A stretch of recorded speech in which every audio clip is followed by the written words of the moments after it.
Knowledge तक में बेरानी ही हाय मेरा जावैसा मारे बरगेरा मरमी कर दे व्हाट इज दिस का जावैसा।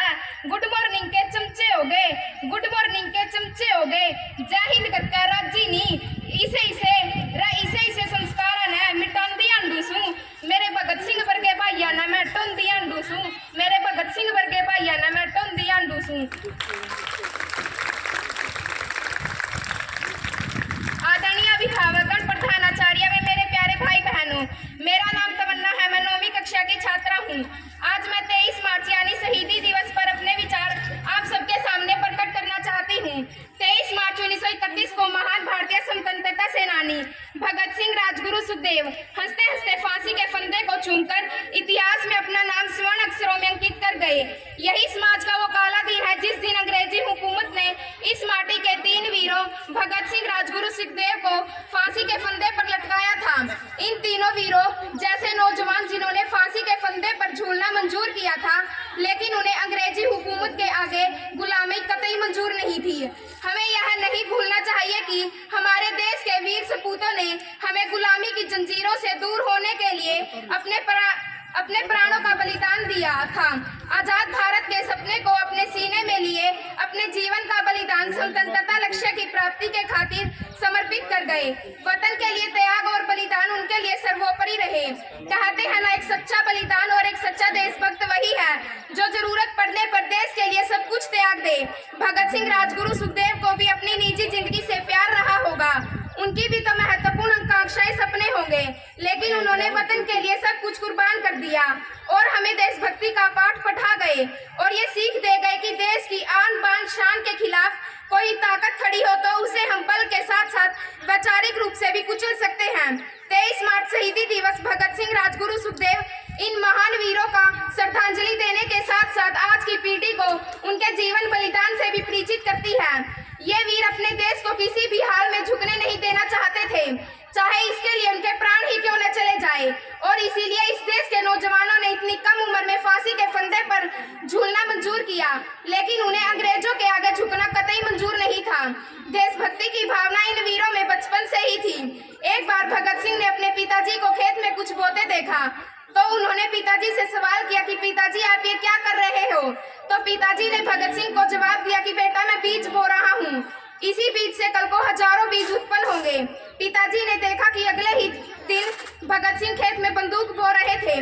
उन्होंने भगत सिंह से पूछा कि भगत तुम ये क्या कर रहे हो।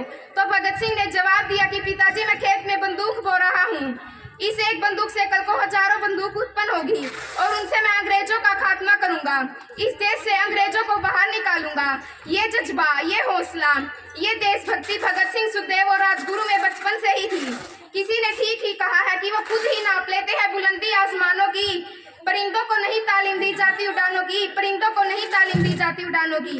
जिस उम्र में नौजवान अपने परिवार और स्वयं के बारे में सोचते हैं, स्वयं के जीवन के बारे में सोचते हैं, भविष्य की योजनाओं को बनाते हैं, उसी उम्र में उन तीनों नौजवानों ने अपने बारे में न सोचते हुए समाज और देश के बारे में सोचा और इस देश की मिट्टी के लिए अपने प्राणों की आहुति दे दी। इसलिए आज के दिन हम उन्हें याद करें और न केवल उन्हें याद करें बल्कि हम ये सीख लें कि हमारे लिए देश और समाज सर्वोपरि है। जब देश की बात आती है तो सारी बातें गौण हो जाती है और देश प्राथमिकता पर होता है, देश सबसे पहले होता है।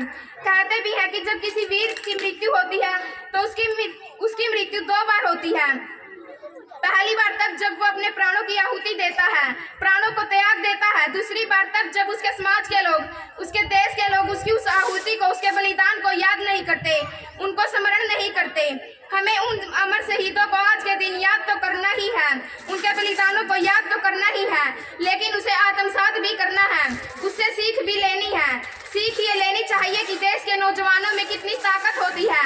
जब हमारे कदम बिल्कुल सही होते हैं, हमारी मंजिल बिल्कुल सही होती है और हमारे नेक इरादे होते हैं तो उन मजबूत कदमों और नेक इरादों से हमें सफलता जरूर मिलती है। इस देश का नौजवान एक तरफ तकनीकी रूप से विकास कर रहा है, इस देश को और आगे लेके जा रहा है, दूसरी तरफ कुछ नौजवान ऐसे भी हैं जो धुओं के छल्लों में अपनी जिंदगी को उड़ा रहे हैं, नशीले पदार्थों का सेवन कर रहे हैं, शराब की लत में अपने और अपने परिवार का खात्मा करने पर तुले हैं, सेल्फी लेने में व्यस्त युवा सोशल मीडिया पर अपने लाइक्स को बढ़ाने में व्यस्त है, लेकिन उसे ये फिक्र नहीं कि समाज में क्या हो रहा है, अपने देश में क्या हो रहा है। आज दिन मैं यही कहूंगी कि यदि उन शहीदों को हम सच्ची श्रद्धांजलि देना चाहते हैं, उनकी शहादत को नमन करना चाहते हैं, तो हमें अपने कर्तव्यों की पूर्ति ईमानदारी से करनी होगी। इस देश में हमारे जो भी नैतिक कर्तव्य हैं उन्हें हमें ईमानदारी से निभाना होगा, भ्रष्टाचार से दूर रहना होगा और जो हमारा युवा वर्ग है उसे अपने कदमों को लड़खड़ाने से रोकना होगा। तभी हम इस देश को और ऊपर और आगे ले जा पाएंगे और उन शहीदों को सच्ची श्रद्धांजलि दे पाएंगे। भाषण के अंत में मैं अपने देश के लिए कुर्बान हुए शहीदों को सलाम करती हूँ और उनको श्रद्धांजलि देती हूँ। अंत में मैं अपनी वाणी को विराम देते हुए कुछ पंक्तियां कहना चाहती हूँ। चरखे तना मिली आज़ादी, चरखे तना मिली आज़ादी, उन क्रांतिकारियों ने बारूद पिस्टल कट्टे सब करे थे कट्ठे, बदनामी भी मिली यातनाएं भी सही, न उन्हें दिन में चैन था न रात न में सोए थे, थाम के सोचो सिर्फ में फांसी टूटे सा, ना उन्हें थारे आज खातर काल अपनी पिट्ठा पे कोरडे भी खाए थे। आज न्यूए ना लागते शहीदी दिवस पे मेले हर चौक चौराहे पे, आज न्यूए ना लागते शहीदी दिवस पे मेले हर चौक चौराहे पे, देश भक्ति खून में होया करे न बने कोई खाली पाठ पढ़ाए था। उसका रोम रोम इंकलाबी हो रहा था। 12 साल की छोटी सी उम्र में वो बालक धरती में गोली गो रहा था और छोटी सी उम्र में वो बालक धरती में गोली गो रहा था। धन्यवाद।